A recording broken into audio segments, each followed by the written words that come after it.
aqui no programa, nossa audiência, a gente já tá habituado com o termo Exu, né? O conceito de Exu, né? De guardião, inclusive, né?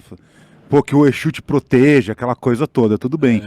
Mas no Brasil como um todo, a ignorância é tão grande porque que vira e mexe acontece alguma coisa envolvendo o conceito de Exu. No carnaval mesmo teve uma história, eu acho, ou numa música de não sei quem, aí associam essa coisa, não, Exu é coisa do diabo. Tudo bem, para nós é um conceito totalmente claro e assim, é um preconceito absolutamente vencido, mas assim, para a grande maioria da população ainda é algo que... porque não conhece, né?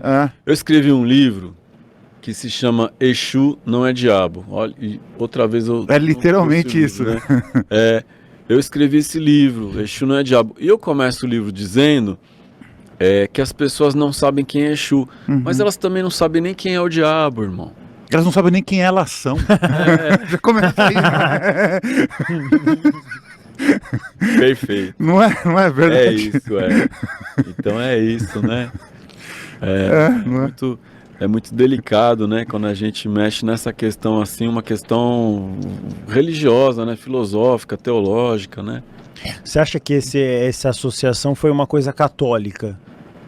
Ou a demonização desses conceitos, assim? Porque todo mundo, às vezes eu falei do Chuta que é macumba, tem esse sai daqui, Exu, não sei o que também, como se fosse um demônio. Porque a pessoa não sabe, né?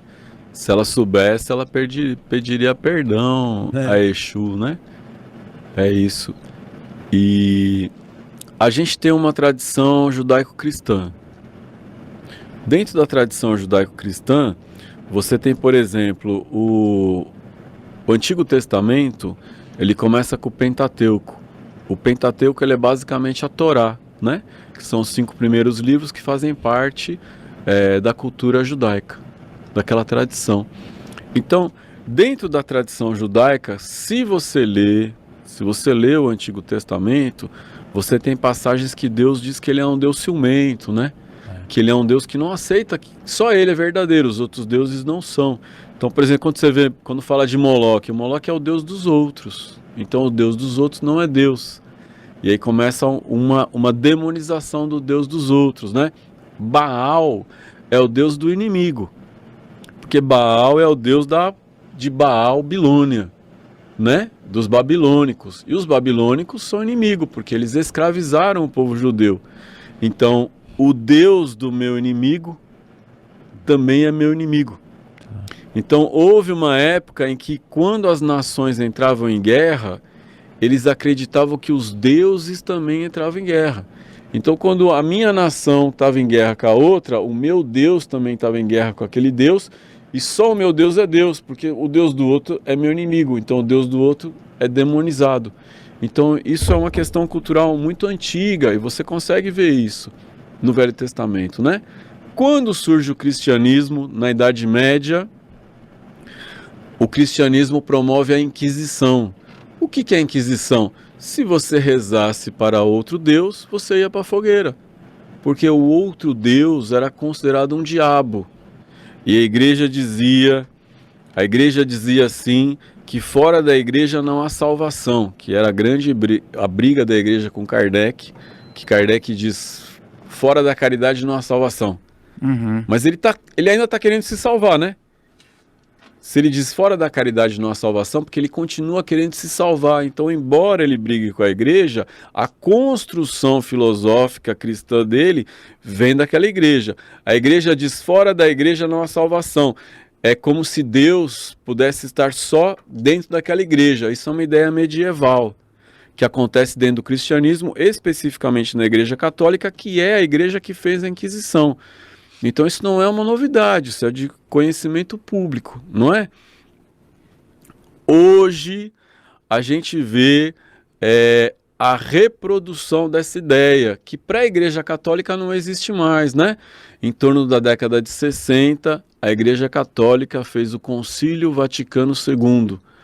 Ali naquele concílio você tem o Papa Paulo VI e João XXIII. Eles conseguem colocar eles mudam um dogma da igreja.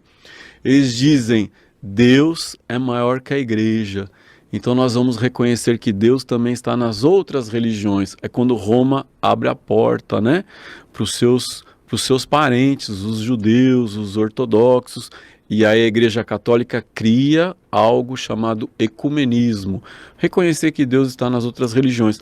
Mas alguns cristianismos de hoje reproduzem uma receita medieval, que é essa receita de dizer os deuses dos outros não são deuses, eles são diabos, eles são demônios, né? Então, uma demonização com a fé alheia, com os deuses dos outros. Dentro dessa demonização, quem mais sofre com isso, né? Não que ele sofra, ele não sofra, mas quem mais é atacado é Exu.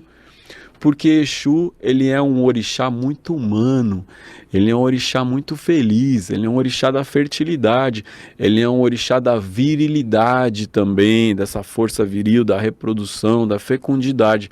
Ele é um orixá de algo que naquela religião é considerado pecado, por exemplo, né? A nossa intimidade, a nossa sexualidade. Só que na cultura africana não tem pecado. Então a construção de um demônio, a demonização, né?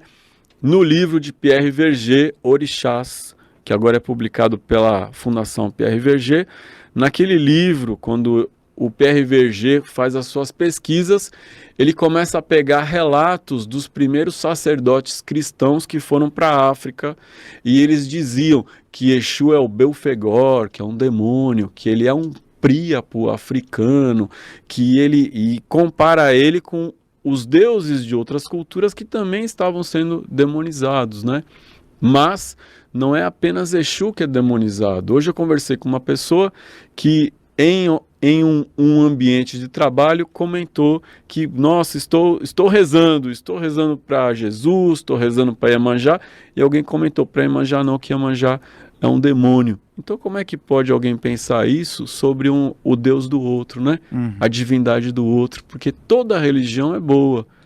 Toda religião conduz o ser humano para algo bom na sua vida, né? Toda religião ensina você a se tornar uma pessoa melhor. Nem sempre funciona, mas ela ensina isso, né?